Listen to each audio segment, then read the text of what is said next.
The galaxy was never truly quiet, but on this day, the silence felt heavy and strange, as if every planet and every moon had stopped breathing for a moment. The Council of Worlds was preparing to speak, and when the Council spoke, it meant something important was about to happen. Huge screens floated in the skies of hundreds of worlds. Holographic projectors lit up market streets, and people of every species paused whatever they were doing to listen. Merchants froze mid-trade. Soldiers stood at attention. Children stopped playing and tilted their heads upward. Everyone knew this was not an ordinary message. In the grand hall of the council, a ring of towering alien leaders stood together, their skin colors shimmering under the soft blue light of the chamber. They were not smiling. They were not relaxed. Their eyes darted to one another like prey animals searching for an escape. In the center stood the speaker of the council, an insect-like being with thin arms and a voice that seemed to echo inside the bones. The speaker raised both arms, and the murmurs died away across the galaxy. And then the words came, slow and heavy. "A mission must be completed," the speaker said. "A mission that is more dangerous than anything attempted before. A path through the black void. A region of space so unstable that even the bravest fleets had failed to cross it. The storms inside the void were made of broken gravity, waves of invisible force that could crush a ship in seconds, strange bursts of light that tore through shields as if they were paper, and whispers in the dark that some said were not sounds but thoughts trying to crawl into the mind. The council had studied the void for years, sending probes and drones, but none had returned, only fragments of metal floating back to known space, sometimes not even that. The speaker paused, letting the weight of the words sink in, and then announced that volunteers were needed for a final attempt. This time the goal was not just to map the route, but to reach something at the very heart of the void, something ancient and powerful, a structure larger than cities and older than the stars themselves, something that had called out in a faint signal that no one could understand. The scientists believed it was a message or maybe a warning, but they could not be sure. The only way to know was to go there. Gasps spread through the alien crowds. Some hissed, some clicked their tongues, some simply shook their heads. It was madness to even think about it. Every alien fleet commander knew the Void's reputation. They had all seen the reports, the wreckage, the names of crews that never came home. The memory of those failures hung over the council like a shadow. And yet here they were asking again, begging someone to try, because whatever was inside the Void was not going to come to them. It was sitting there in the dark, waiting for someone brave enough or foolish enough to find it. One by one, the leaders of the great species spoke. The tall, crystal-skinned Oryx refused, their deep voices shaking as they explained that their kind could not risk another loss after the last disaster. The scale-covered Telner shook their wide heads and said they would not waste ships on a doomed cause. The winged Seru simply folded their arms and looked away. The furred and horned Drava growled that they had no interest in chasing ghost signals. It was not just fear, it was pride. None of them wanted to be the next name added to the long list of failures. The speaker waited, giving each leader the chance to change their mind. But the silence grew heavier. Every refusal echoed in the hall. It seemed the mission would end before it even began. The galaxy would turn its eyes away from the void and pretend it did not exist. The council chamber was almost ready to close the session. The speaker's hands were lowering, the final words forming in their mouth. And then from the far back of the hall came a voice. It was not loud, but it cut through the air like a blade. It was calm, almost amused. The voice belonged to a human, a single representative of Earth, a figure who had been sitting quietly through all the debate, wearing the dark blue uniform of the United Terran Fleet. The human leaned forward in their chair, elbows on the table, eyes fixed on the speaker, and asked a question that would be replayed in every news channel and data feed for years to come. "Where's the real test?" They said, the words simple and almost playful, as if the mission described so far was just a warm-up, a practice run before something truly difficult. The alien leaders turned toward the human in shock. Some of them blinked in disbelief, some narrowed their eyes, others muttered under their breath. Did the human not understand the danger? Or worse, did they understand it completely and still think it was not enough to worry about? The human did not flinch under the stares. They sat back in the chair, a faint smile curling at the edge of their lips, as if waiting for someone to challenge them. And for a long moment, the chamber was filled with nothing but the sound of the translation systems repeating the words in every alien tongue. The phrase rippled outward to the gathered crowds watching on distant worlds. It moved like a spark through dry grass, turning shock into whispers. Whispers into excitement, excitement into something stranger, something like hope. The speaker tilted their insect-like head, studying the human, and asked if they were volunteering. The human nodded once, slow and deliberate, and said yes. Earth would take the mission. No extra pay, no special conditions, no backup fleets. Just give them the coordinates and they would handle the rest. It was not arrogance exactly. It was the steady certainty of someone who had already decided the outcome in their mind and saw no reason to doubt it. Some of the alien leaders exchanged uneasy glances. They had seen humans in war. They had seen humans in exploration. They had seen them survive things that should have killed them 10 times over. Humans were strange, unpredictable, stubborn to the point of madness. And yet somehow they often came back alive when logic said they should not. Still, the void was different. It was not an enemy you could outthink or outfight. It was space itself trying to kill you. The human representative simply shrugged at the warnings and leaned forward again, repeating the same words as before. Where's the real test? The phrase echoed again, and in that moment something shifted in the chamber. The silence no longer felt heavy with fear. It felt sharp and tense, like the moment before a race begins. The council members knew they could not stop the humans once they had decided. All they could do now was watch and wait. The mission had just changed from impossible to inevitable, and somewhere far away in the endless black, the void waited for the sound of human engines coming to break it open. The council had given the humans the mission, yet many alien leaders still believed they would never return alive, and to make their point, they retold the long and painful history of the Black Void, a history written in broken ships and lost names. The first attempt had been by the proud Oryx fleet, whose ship shone like crystal in the light of stars. They entered the void with 30 vessels carrying the most advanced shields in the galaxy, their hulls layered with energy fields so strong they could walk through the heart of the sun and survive. Yet inside the void, their ships cracked and shattered, as if the light itself was cutting them apart. Only fragments came back, glowing and melting. The Oryx mourned their dead for decades and swore never to enter the void again. The second attempt was led by the Dravik, a warrior race with hulls made from living metal that could heal itself. They charged into the void, roaring through open channels so the whole galaxy could hear their battle cries. They fired into the storms and fought gravity waves as if they were living enemies. Their ships held for longer than the Oryx, but soon strange, invisible pulses began to hammer their minds. Crews screamed and tore off their helmets. Some attacked each other. Some simply floated away into space with empty eyes. The Dravik returned with only 2 ships, each carrying a crew that could no longer speak. Then came the Telner, masters of shield harmonics. They believed the void was only a matter of finding the right frequency to block its energy waves. They sent a single massive vessel equipped with experimental field generators. The ship vanished into the dark and was never seen again. The last signal was nothing but static mixed with faint human-like whispers, though there were no humans aboard. Scientists who studied the recording reported strange dreams for weeks after hearing it, and Telner sealed the file forever. Other races tried in smaller numbers, smugglers seeking fame, explorers chasing glory, and mercenaries hoping to sell whatever they found. None returned. The galaxy stopped trying.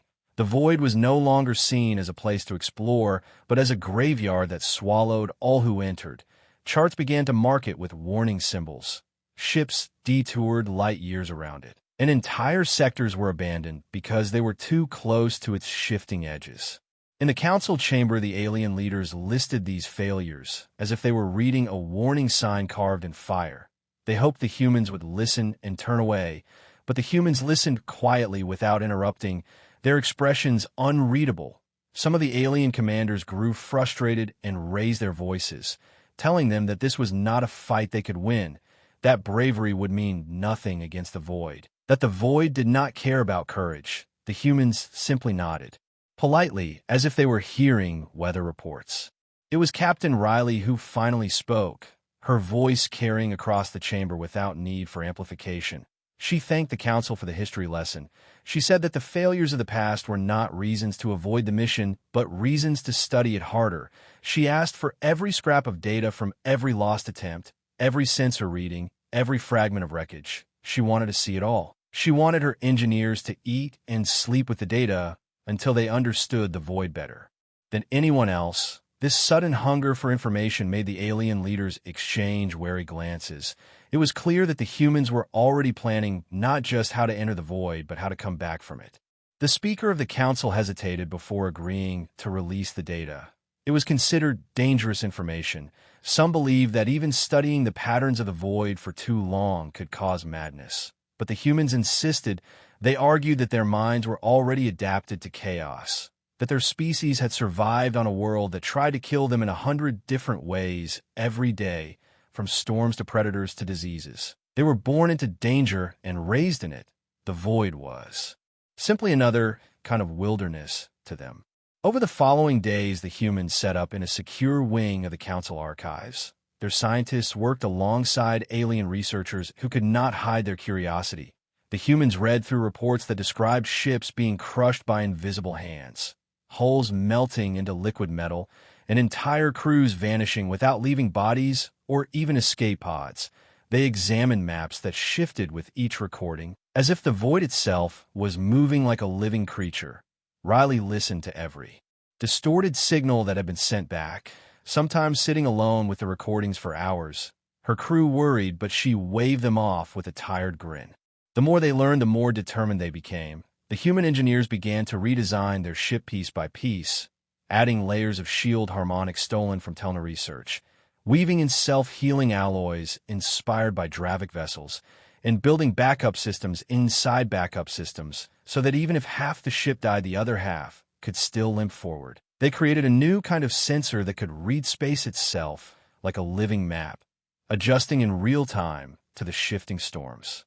Inside the void, alien scientists who saw the design shook their heads, some in awe and some in disbelief, saying that even the best ship could not survive what waited there. Riley never argued with them. She simply kept working. Every evening she would gather her crew in the mess hall, telling them stories of human explorers from Earth who had crossed oceans with no maps, climbed mountains without knowing if they could be climbed, and flown into skies that no one had ever touched before.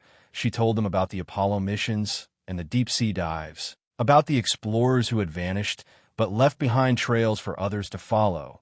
She made the void sound less like a death trap and more like a challenge that had been waiting for the right hands to take it on. As the launch day drew near, the alien news networks began broadcasting constant updates. Some reporters called the humans insane. Others called them brave. Betting circles formed on dozens of worlds, guessing how far the humans would get before their ship broke apart. Merchants began selling miniature models of the human vessel. Children played games pretending to pilot through the void. The story had taken hold of the galaxy in a way no council announcement had done in years.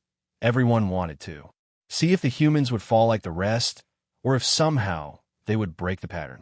The night before departure, Riley stood on the observation deck of the ISS Valkyrie. Looking out at the endless scatter of stars, she thought of the long history of failure that had been handed to her like a warning, and she thought of the single question she had asked in the council hall. Where's the real test? Behind her, the crew moved quietly, checking systems, sealing equipment, strapping down supplies. The air hummed with a kind of focused excitement. They all knew that in a few short hours, they would be crossing the line that no other species had dared to cross again. The black void was waiting, and the long history of failure was about to meet something it had never faced before. Humans who refused to believe in impossible. The council chamber was quieter than anyone could remember as the humans walked forward to the center platform, carrying no weapons, no armor, just a small crystal case that held their mission proposal. Captain Riley led the way, her dark blue United Terran Fleet uniform neat and sharp, yet her eyes carried the steady confidence of someone who had faced storms and fire and still found reason to smile. Beside her walked Chief Engineer Malik, a tall man with quick hands and an even quicker mind known for turning scraps into working machines when others would throw them away. Behind them was Navigator Lin, a quiet figure whose hands never stopped tracing invisible maps in the air, as if the stars were always moving around them. The alien leaders watched from their high seats, each one sitting in a carved throne shaped from the history of their people. The oryx throne shimmered with living crystal that pulsed in time with the leader's heartbeat. The Dravik seat was forged from the melted armor of fallen warriors. The Telner chair hummed with soft harmonics that could shift a person's mood without them realizing. But even with all their symbols of power and wisdom, there was an unease in the room.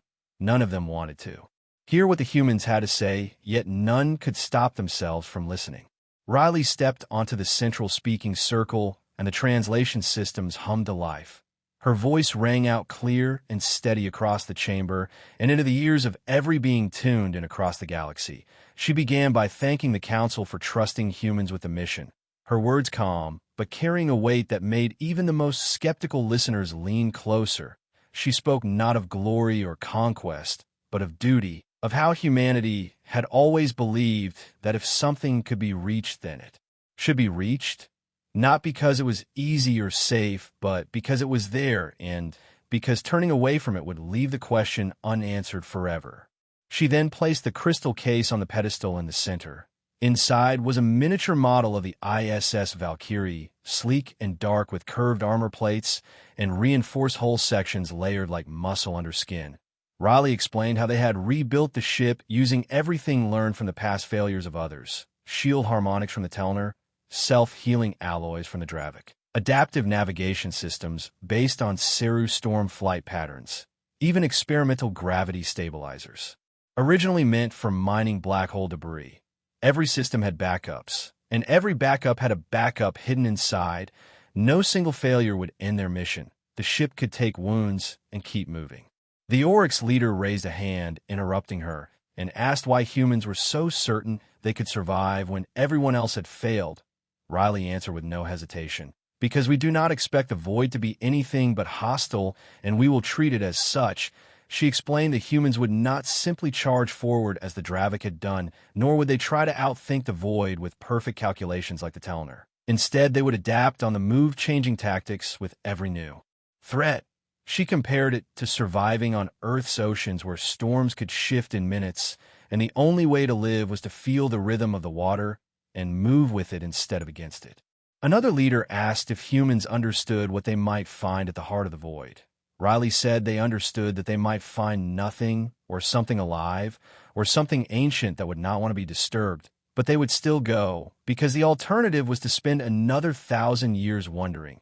Her voice carried the kind of quiet certainty that made some in the chamber shift uncomfortably, as if they were hearing the opening line of a story they already knew would end in legend, whether in triumph or tragedy. Chief Engineer Malik then stepped forward and began to describe the survival protocols of the Valkyrie. His voice more technical, yet still steady. He explained how the hull plating could rearrange itself to redirect energy strikes, how the ship's power core was split into 3 independent systems that could each run the vessel on their own, how the crew's life support was buried deep under layers of armor compartments, so that even if the outer hull was torn away, they would still have breathable air and heat for weeks. He spoke of drone scouts that would fly ahead, mapping safe lanes through the storms in real time, of energy anchors that could lock the ship in place when the gravity surges tried to hurl it into nothingness. Navigator Lin took her turn without stepping closer, simply speaking from where she stood. Her voice quiet, but the translation system amplified it, so that the words felt like they were whispered into every ear at once. She told them how she had studied every surviving fragment of data from the void, how she had found patterns hidden in the chaos, small repeating shifts in the storms that might be the key to moving safely through them. She spoke of watching the maps until she began to dream of them walking in corridors of light and shadow, and she said she would know the way when the time came, even if no one else could see it. The alien leaders exchanged glances, some impressed despite themselves, others still convinced the humans were walking into a trap they could never escape. The Speaker of the Council finally asked what the humans wanted in return, what payment, what reward. Riley shook her head and said they wanted nothing but the right to try. Any discoveries they made would be shared with the Council. Any technology found would belong to all. The mission was not for Earth alone, but for everyone, because if the void truly was hiding something powerful, then leaving it untouched could be as dangerous as trying to reach it. There was a long silence in the chamber as the leaders considered her words. The Drava commander leaned forward and growled that if the humans failed, there would be no more attempt from anyone. Riley agreed without hesitation. This would be the last try. Success or failure, the story would end with them. Hearing this seemed to settle something in the minds of the council. Perhaps because they knew the humans would not make excuses if they failed. They would either return with victory or not at all. The speaker raised both arms and announced that the council accepted the human proposal. The mission was officially theirs. Across the galaxy, the news spread like fire. In marketplaces and military bases, in schools and spaceports, voices rose in excitement and disbelief.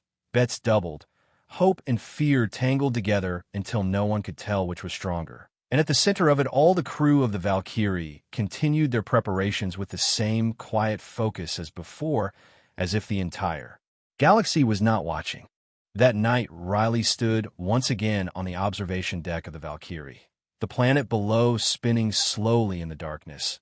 She thought of the questions asked in the chamber, of the doubt in alien eyes, and of the way her crew had spoken without fear.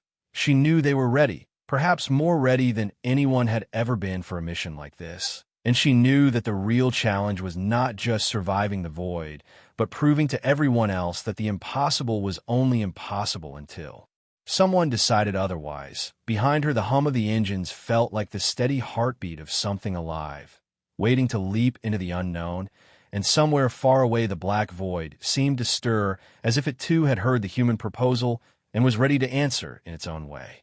The dawn over Terra Prime was a deep shade of red, as if the sky itself was warning of what was to come, and yet the crew of the ISS Valkyrie moved with calm hands and steady eyes, their boots clicking against the polished deck of the launch platform as technicians from a dozen worlds worked side by side, tightening bolts, checking seals, running final diagnostics on systems that had been tested 1,000 times already but would still be tested once more before the hour was up, because in the black void there would be no chance for second guesses or last-minute fixes. Crowds gathered beyond the safety barriers, some standing shoulder to shoulder, others hovering in small craft that floated like bright insects in the sky, watching the humans prepare for what many still called a suicide run. The air was filled with the sound of hundreds of alien voices, speaking in dozens of languages, some shouting encouragement, others placing wagers, and more than a few whispering that this would be the last time anyone saw the Valkyrie intact. The mixed noise rolled over the platform like waves, but inside the crew compartment, it was quiet, only the soft hum of the main reactor and the faint hiss of life support systems filling the air.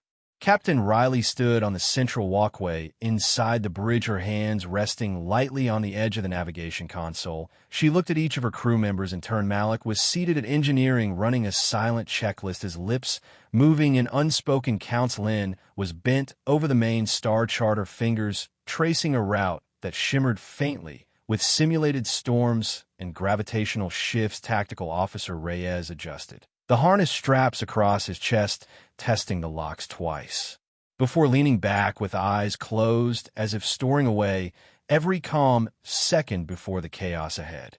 The voice of the launch controller crackled over the comms, announcing final clearance to depart. The council had issued the ceremonial blessing, an old tradition from the days when space travel was still new, and every launch felt like leaping into the unknown. The words spoke of courage and the bonds between stars, and though Riley had heard them before, she found herself listening more closely now, perhaps because this time the leap was into something even the oldest explorers had feared. Outside, the platform began to retract massive clamps, releasing the Valkyrie from its cradle. The ship floated free for a brief moment, its black hull reflecting the pale light of the rising sun. Then the thrusters fired in a controlled burn, lifting the vessel from the platform and guiding it toward the upper atmosphere. The crowds below erupted into cheers and shouts, and the sound followed them upward, carried by broadcast waves that would echo across half the galaxy within minutes.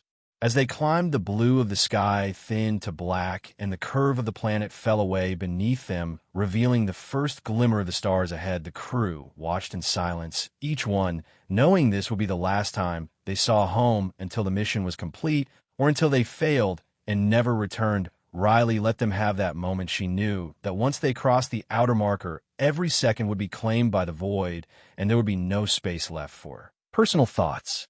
The jump gate loomed ahead, an enormous ring of alloy and energy suspended in orbit, its inner surface glowing with a swirling field of pale light. This was the Council's greatest piece of shared technology, capable of hurling a ship across entire sectors. In minutes, the Valkyrie had been given priority access, and the gate's control station had already cleared all lanes for their launch into the border system closest to the Black Void storms. They would be fierce, but the gate would get them close.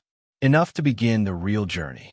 They entered the gate slowly, thrusters firing in careful bursts to align with the shimmering field around the ring. Once the ship was centered, Riley gave the order, and the drive engaged. Space bent, twisted, and then unfolded in a blur of colors that defied description. The sensation was neither falling nor flying, but something between, like being pulled through a current that did not touch the body, yet reached deep into the bones.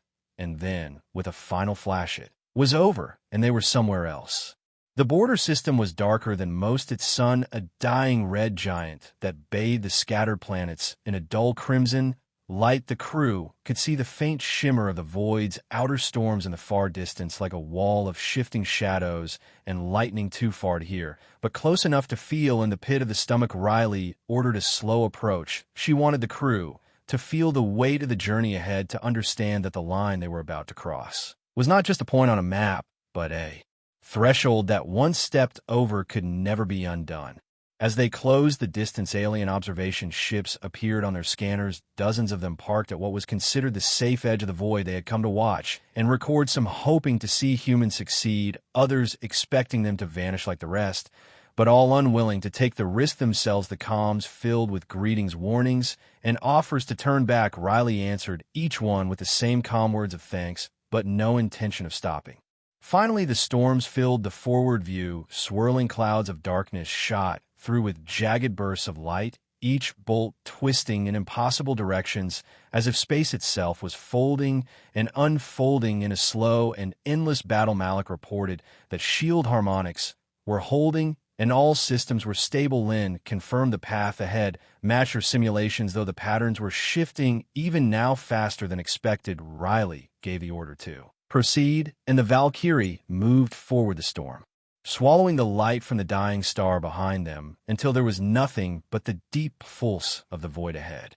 Inside the ship, the air seemed thicker, every sound sharper, as if the entire vessel was listening, holding its breath. With the crew, Reyes tightened his grip on the armrest. Malik adjusted power flow to the stabilizers. Lynn's eyes darted between screens, tracing the invisible path through the chaos. Riley kept her gaze fixed on the shifting dark ahead, feeling the subtle vibrations through the deck plates, each one a reminder that they were stepping into a place built to tear apart everything that entered.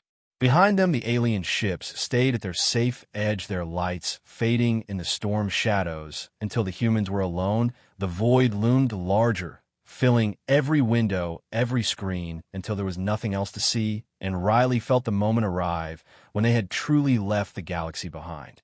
She gave the final command. The Valkyrie's engines roared, the shields flared with a halo of blue light, and they plunged into the black void. The moment the ISS Valkyrie crossed the first layer of the black void, the light from the dying red giant vanished, as if a door had been closed behind them, and the crew felt the change in the air. Though nothing inside the ship had physically altered, it was colder, heavier, and carried the strange hum of distant thunder that did not belong to any storm known to science. The windows showed a shifting darkness that moved like living smoke, curling and twisting around invisible shapes, and every few seconds a sudden flash of white or violet light would streak across the view, twisting in angles that hurt the eyes, as if the lightning itself refused to follow the rules of nature. Captain Riley kept her gaze fixed ahead, her hands steady on the command console. She knew the crew was looking to her for calm, and so she gave them no sign of fear, though the pressure outside was already strong enough to make the hull whisper in low groans. Malik, in engineering, read the fluctuations in the shield and adjusted the energy feed every few seconds, his voice low but steady as he reported each minor surge and drop. Lynn in navigation was a quiet shadow, her eyes darting between the simulated route and the live feed from the scanners, her mind racing to match the shifting shapes outside. With the safest path forward, Reyes, a tactical scan for any object that might drift toward them in the storm, though he knew that here the real danger was the storm itself. The storm was not like weather on any planet. It was a wall of energy and gravity woven together into currents that twisted and pulled with no warning. One moment the ship felt almost weightless, drifting through a sea of slow-moving shadow. The next, a sudden tug dragged it sideways, as if an invisible hand had swiped it. Malik shouted a warning, adjusting thrusters to counter the pull, and Riley kept the ship level, forcing it back on course. The crew said nothing else. The storm demanded all their attention. They passed the first wreck within an hour, though here time was strange and hard to measure. The scanners caught at first a twisted shape drifting in the dark, its hull shredded in spirals, as if it had been wrapped by something, and then torn open. The markings were from a Toravian exploration vessel, one of the last known attempts to cross the void decades ago. Malik muttered that the reactor core was still faintly warm, meaning the storm must have preserved it somehow in this strange, suspended place. The crew watched in silence as they drifted past the remains, its shattered windows looking like empty eyes staring at them. The further they went, the thicker the storm became. Flashes of light erupted all around them, each one followed by a surge in the shields and a shudder in the floor beneath their boots.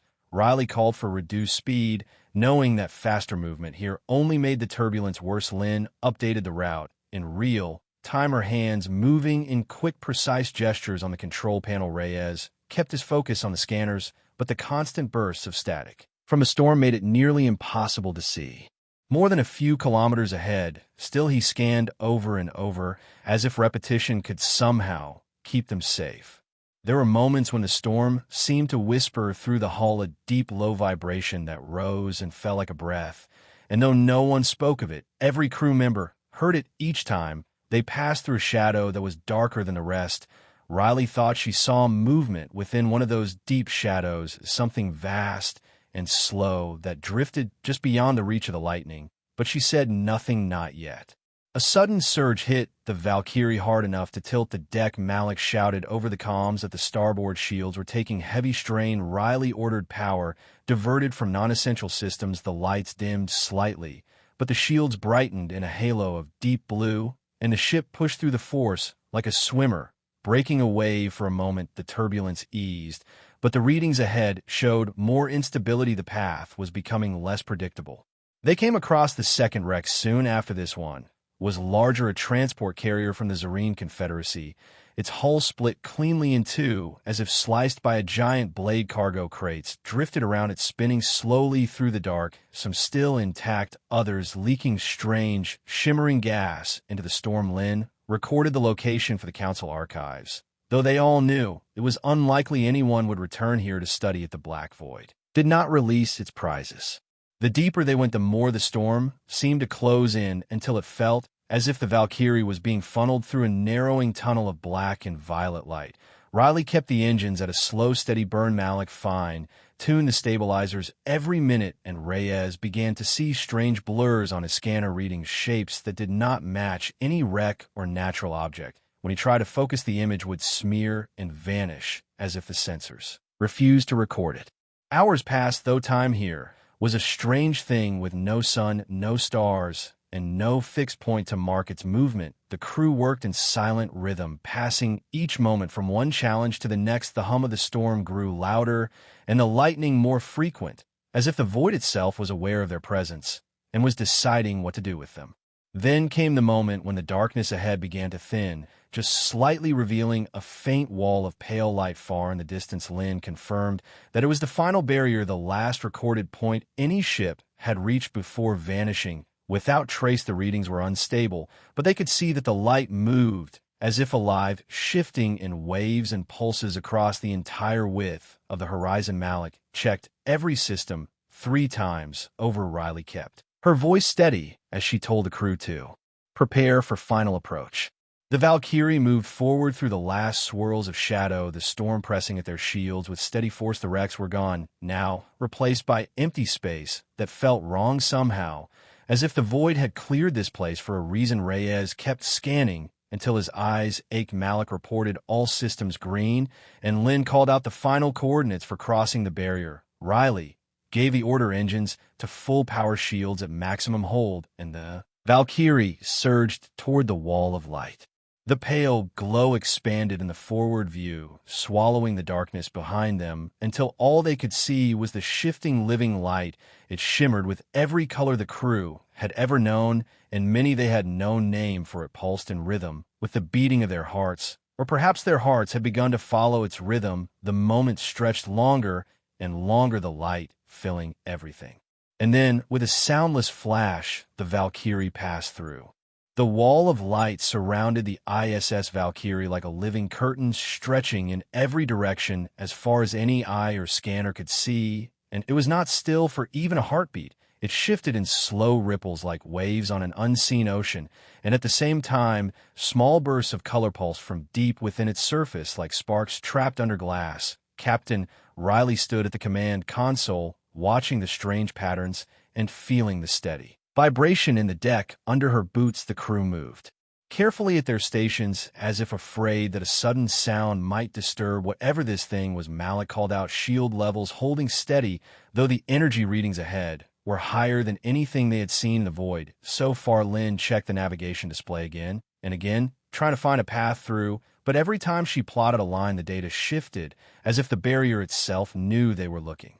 The crew had read the reports from past expeditions. None had made it beyond this wall. Some had struck it and vanished without trace. Others had been turned back by sudden catastrophic system failures, and a few had managed to transmit fragments of their final seconds, distorted screams, static, and blinding light. Before silence, the Council called it a dimensional boundary, a frontier between known space and something far stranger, but there was no proof. No one had brought back a record of what lay beyond. The Valkyrie would be the first, or would join the others in the dark.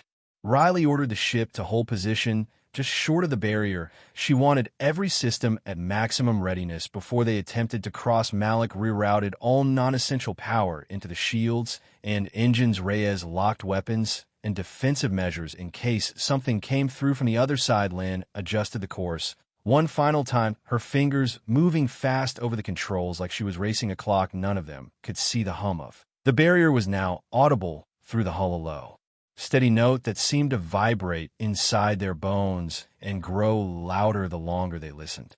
Outside, the wall of light rippled again, and this time shapes seemed to move behind it, massive shadowy forms too indistinct to identify, but big enough that the crew's instinct screamed danger. Riley asked for visual enhancement, and the image sharpened slightly enough to show that the shapes were not ships or creatures. They were more like drifting fragments of cities, towers, walls, arches, all moving slowly as if floating in water. The scale was impossible to judge. Some looked small enough to fit in a cargo bay, others so vast they could be entire worlds, but they all seemed to fade in and out of sight, as if the barrier was hiding them. Malik warned that the energy fluctuations were spiking again. He had to adjust the feed every few seconds to keep the shield from overloading. Lynn called out a narrow gap in the readings, a point where the energy level dropped slightly and held steady. Riley decided that was their entry point. The crew braced as she gave the order to bring engines to full burn. The Valkyrie angled toward the shimmering gap, the glow filling the forward view until it was all there was. The crew held their breath as the nose of the ship approached the living wall. The first contact was not physical, but it felt like it. The deck shuddered with a deep thump as the front shields met the barrier. The glow outside intensified, flooding the bridge with shifting colors that danced across their faces. The hum grew into a deep, resonant chord that rattled their teeth. Malik shouted that the shield integrity was dropping, but holding for now. Riley pushed the engines harder, the ship slowly forcing its way into the light.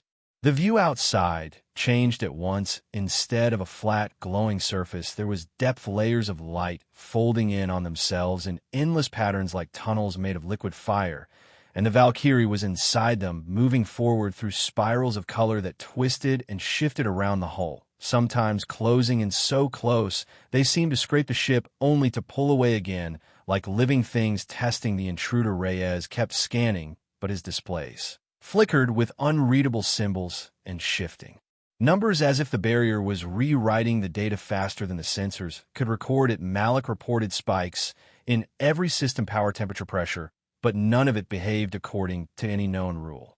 They moved deeper into the light for what felt like hours, the crew losing all sense of speed or distance. The hum around them shifted up and down in pitch like a song. They could almost understand. Lynn whispered that she thought the patterns in the light were repeating in cycles, as if the barrier itself was speaking, but Riley told her to focus on the path ahead. She had the strange feeling that if they lost their way in here, they would never find the exit again.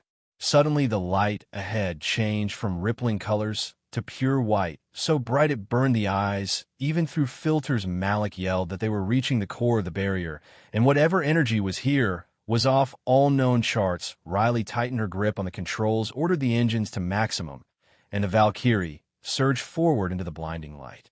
For a moment, there was nothing, no sound, no sight, no sense of motion. The crew floated in weightless silence, unsure if they had stopped moving or if time itself had halted. Malik tapped at his console, but nothing responded. Lynn stared at her display and saw only white. Reyes gripped his scanner in frustration, but it was as dead as if it had been powered down. Riley kept her eyes forward, refusing to blink until the white began to fade and shadows formed once more. The first thing they saw was the sky, a deep golden glow with streaks of silver clouds slowly drifting. The second was the ground, though it was not ground as they knew it. It was a flat expanse of smooth black stone stretching to the horizon with patterns carved into it, so vast they could only be seen from the air. The third was the structure in the distance, rising higher than any mountain, a tower of impossible geometry made of crystal and shadow twisting in ways that hurt the eyes, and at its base, a gateway wide enough to swallow a fleet whole. The Valkyrie drifted forward, the storm on the barrier behind them, invisible now, as if it had never existed. Malik whispered that all systems were normal, no more fluctuations, no more spikes. Lynn confirmed they were still in the same coordinates as before, but the readings showed no known star or planet anywhere nearby. Reyes said nothing, his gaze locked on the tower and the faint flicker of movement at its base. Riley felt the same pull. They all did, an unspoken knowledge that whatever they had found here was the reason the barrier existed and the reason every other species had turned back. She ordered the ship closer, the black stone beneath reflecting their image like a mirror, the golden sky watching silently above. Somewhere inside the tower, a light began to glow, as if something had woken from a very long sleep. The light inside the tower grew brighter, with each passing second spilling across the black stone like a slow river of gold. The crew of the ISS Valkyrie watched in silence, each one feeling the weight of what they were seeing. Malik kept one hand on the shield control, but his eyes were fixed on the distant glow. Lynn leaned forward, trying to measure the pulse of the light against the patterns carved into the ground, and found that they matched perfectly, as if the entire surface of this strange place was one vast circuit. Reyes checked the scanners again, but still there was nothing normal to read. No heat signature, no life signs, no radio waves, only the silent presence of something waiting. Captain Riley stood at the front of the bridge, her gaze never leaving the tower. It rose so high into the golden sky that its peak vanished into clouds, the walls of crystal and shadow, twisted in ways that made the eyes ache, and yet the mind wanted to keep looking, as if there was a hidden logic in its design, shapes that almost made sense, but changed the moment you thought you understood them. The gateway at the base was beginning to open, a slow, smooth motion like the petals of a flower, and from within came a beam of pale light, pointing straight at the Valkyrie. The crew felt it before they saw its effect, a sudden shift in the air around them, a faint pressure in their chests, as if the ship itself was being measured. Malik reported no damage, no intrusion, but admitted he had no idea what the sensation meant. Lynn whispered that it felt like a question, as if the tower was asking who they were. Reyes muttered that maybe it already knew, and was deciding what to do about it, Riley ordered the ship forward at slow speed, the black stone beneath them smooth and perfect in every direction, no dust, no cracks, no sign of age, yet it felt ancient, older than anything in the known galaxy. As they drew closer, the pale beam widened and surrounded the Valkyrie, bathing the hull in its glow. The crew watched in awe as the panels on their consoles shifted, the displays now showing symbols none of them had ever seen before, line circles, arcs repeating in patterns that almost looked like a language Malik recorded everything. Lynn began mapping the shapes to the carvings on the ground and found more connections. The entire place was speaking in code. The problem was no one alive could understand it. The gateway was now fully open, revealing a vast hall beyond the entrance, its walls lined with towering columns of crystal, each one humming softly in a deep, low tone that the crew felt through their bones. There was no visible movement, no guards, no machines, just the sense that the hall was alive in some way, waiting for them. Riley gave the order to land the Valkyrie, touching down with a soft vibration, the landing struts settling onto the black stone with a sound like distant thunder. When the crew stepped out, they found the air breathable, though heavy, with an unfamiliar scent, sharp and metallic. The temperature was neither hot nor cold, but carried a strange stillness that made every sound echo far longer than it should. Their footsteps rang against the stone as they walked toward the gateway, the light from above casting long shadows that seemed to move in ways that did not match their steps. Malik kept glancing upward, half expecting something to descend from the golden sky. Lynn took readings with her handheld, but the device displayed the same unreadable symbols as before. Reyes walked at the rear, his hand near his sidearm, even though he knew no weapon they carried would matter here. As they crossed the threshold into the hall, the hum of the columns deepened, and the pale light shifted to a warm amber glow. The space was vast beyond measure, the ceiling so high it vanished into darkness. The floor was covered with the same carved patterns as outside, but here they glowed faintly, as if reacting to the crew's presence. Each step they took caused the lines nearest their feet to brighten. Riley felt a strange certainty that they were being guided somewhere. At the far end of the hall was another structure, not as tall as the tower itself, but immense in its own right, a raised platform upon which stood a single crystal sphere large enough to contain a small shuttle. It pulsed with a steady rhythm like the heartbeat of a sleeping giant. The closer they got, the more the hum of the columns synced with that rhythm, until it felt like the entire hall was breathing with them. Malik whispered that this was the source of the energy they had detected from the barrier outside. Lynn added that if the barrier was a lock, then this sphere was the key. Reyes said nothing, but his hand tightened on his weapon.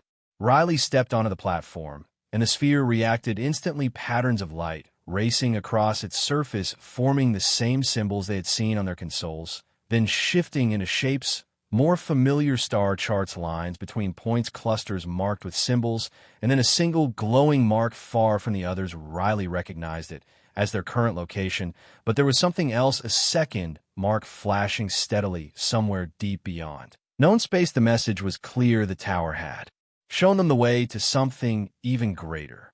Before they could react, a voice filled the hall, though no one could tell if it was sound or thought. It spoke in a tone that was neither male nor female, and yet carried the weight of ages. It said, "We have waited for those who would not turn away, and now you must decide to continue or to return, for beyond this path there is no safety, no certainty, only the truth."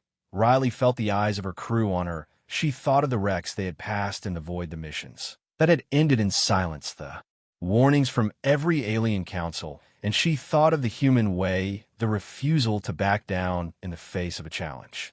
She looked at the sphere and said, "We go." The hum in the hall rose and pitched, the amber light deepening to crimson, the sphere's heartbeat quickening. The star chart on its surface expanded, the second mark growing brighter until it was the only thing visible. And then, with a blinding flash, the vision vanished, leaving only the faint pulse. Once more, Riley knew they had been given their next destination.